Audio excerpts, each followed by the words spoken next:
The book is it's primarily about a group of student mathematicians in Budapest in 1938. Obviously, they're living their lives in the shadow of Nazism, but Hungary was, in some ways they'd experienced terrible anti-Semitism for decades, but in other ways, the worst of what was to come was very much in the future. And the kids, really, who I was writing about, they're sort of 1920, have various levels of political awareness and prescience about what's going to happen. There's 5 of them, and they're very focused on one member of their group called Pali, who is something of a sort of naive, bumbling genius. He is a particularly brilliant mathematician, but very sort of childlike in his approach to the world. And this group is very focused on getting him to safety and getting his work out into the world. The novel then follows one of the mathematician's descendants in Australia, her daughter and grandson, as they sort of start to come to grips with this history that's been largely eclipsed by their tyrannical father, who didn't allow for any kind of reckoning with the past. After he dies, this sort of starts unravelling, and the story is partly kind of a family mystery about how the repercussions from that pre-war story play out. I might just read a couple of pages from very near the beginning of the book. Sydney, 2007. In the week before her father's funeral, Illy feels like her children are trying to undo her. They both seem determined to make everything about them. Illy herself isn't exactly reverential about her father's death, but still the bald fact of mortality should confer something loftier than these domestic squabblings. First, there's Josh, asking her for money for some maths idea he says will make him famous. Honey, Illy thinks but doesn't say. No one in our family ever got famous off a maths idea. Then Zoe with her big announcement. Neither of them seems to take account of the time, of their grandfather. Everyone had been waiting for him to die for so long. They'd all started to think of him as a non-person, and he'd never exactly made himself popular before that. Illy herself is surprised to find a niggling grief. Nothing heavy, just a layer or two of comfort stripped off the world. She keeps forgetting why she feels vaguely bereft, and then remembering with a shock. She doesn't say no to Josh right away. She'd rather avoid a confrontation, and anyway she has a feeling that he would run straight to Russell, and she's also perhaps a tiny bit gratified that he came to her first. But he has the nerve to get shitty, eye-rolling, jaw-clenching shitty, when she doesn't say yes straight away either, as though he can't believe her irrationality but is determined to suffer it with dignity. Josh always used to be the solid one, the kid who could be trusted not to litter his adolescence with landmines to explode the family unit. Now he's 2.5 semesters from completing his degree, and he wants to go and work in an open plan office with ping-pong tables and hip American nerds. This is the gist of it, as Illy understands. The conversation with Zoe is complicated, murkier, and Illy doesn't really let herself think about it afterwards, and still hasn't dealt with it by the time her mother moves in. Illy's mother, Esther, brings her old-fashioned canvas suitcase and installs herself in the guest room after only one suggestion that she should come to stay, so Illy knows she must be desperate. She will stay for a short time, just a few days before and after the funeral, a week or 2 at most. Illy feels an itchy entrapment in the responsibilities of being an only child, but she has a brochure in her bedside table drawer that's been a source of hope and comfort for weeks, since before her father died, and with Esther in her house, it will be easier to find the right moment to give it to her. She picks up her mother and the big suitcase from the house in Bondi Junction, and when they get home, there's a scuttling and closing of doors in their wake, both her children evading her. For God's sake, she wants to shout up the stairs, get over yourselves. She's fighting a rising panic about the bottle of paprika she saw before Esther closed her suitcase. Apparently her mother expects to cook in Illy's kitchen. On the same day Esther moves in, the notebook appears on the kitchen counter. It's small and unremarkable, and Illy thinks at first that it must be her mother's address book and leaves it where it is.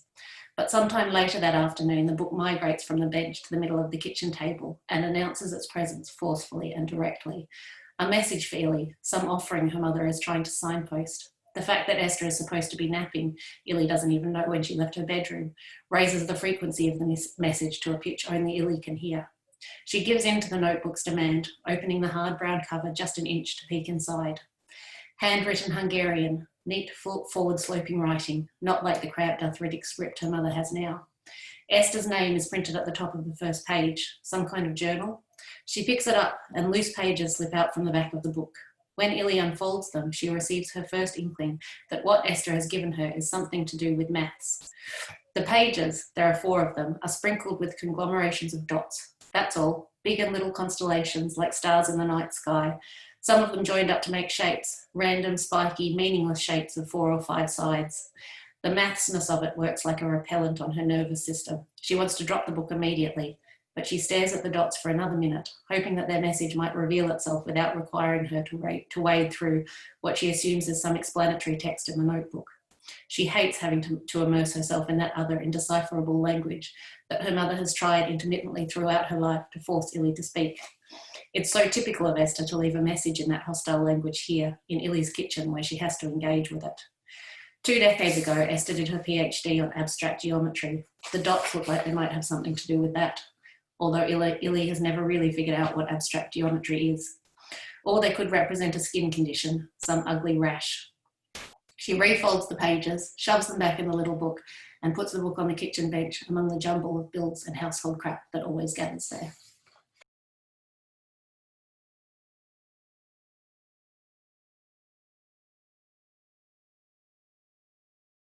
No, my grandmother died in 2005.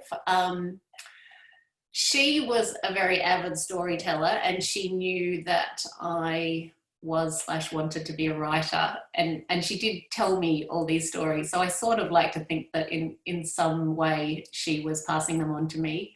And I wrote one story that was related to her migration to Australia in 1939, which she had read. But the actual, I don't think I had the ambition to think about writing this story while she was alive. It was only really 10 years after her death that I had the wherewithal to actually sit down and write it.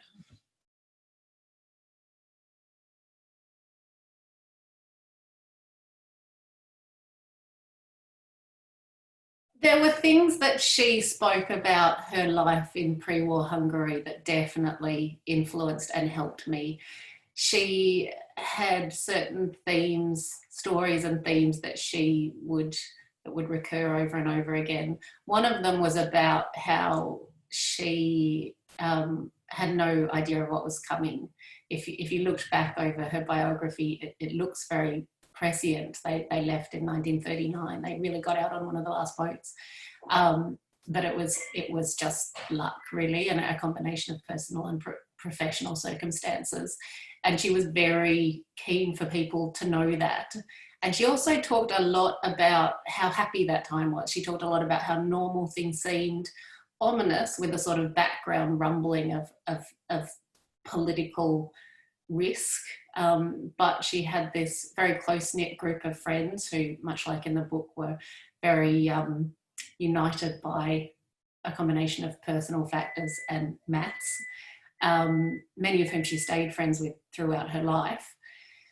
And I think that it was actually, in many ways, kind of the highlight of her life. Oh, that's the way that her stories made it sound. And I think that reconciling that was a big part of the way she told her stories. And I think that really filtered into the way that I came to the reminiscence of that 1930s section.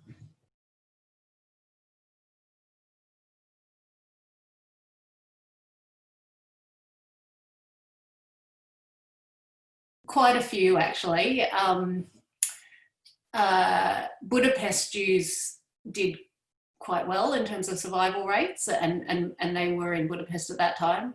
So many of her best friends made it through. They actually, when they came to Australia, they lived with a couple who were among her university circle, the Sekareshes, Epps and George Sekaresh, who were also sort of quite widely recognised mathematicians. And yeah, when I started researching her group of friends, there were quite a few names who were who had survived and had actually gone on to be quite definitional in 20th century maths. The main one was probably Paul Erdős, who one of the main characters in the book is quite obviously based on. And there were a couple of others too, and my grandmother talked about them, although to a lesser extent. So like Paul Turan, Tibor Gallet. Yeah, I think they were mostly pretty lucky.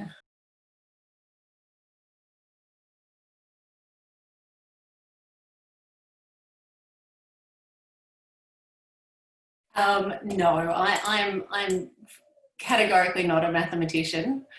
Um, my book is quite structured around one central problem in terms of the maths elements. There is the central problem that is very much drawn from this historical period.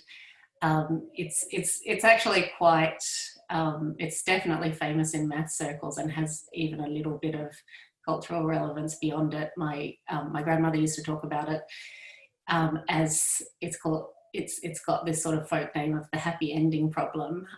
Paul Erdős was very involved in promulgating it and trying to find a solution. It is one of those rare maths problems that does translate quite well to a non-maths mind. It's quite easy to conceptualize in metaphorical terms, and I think it's also quite poetical, really. It's basically about so that the fundamental geometrical problem is about trying to prove that if you have a certain number of points, they will inevitably form certain structures. And then if you extrapolate from that, you can quite quickly get to these very interesting implications about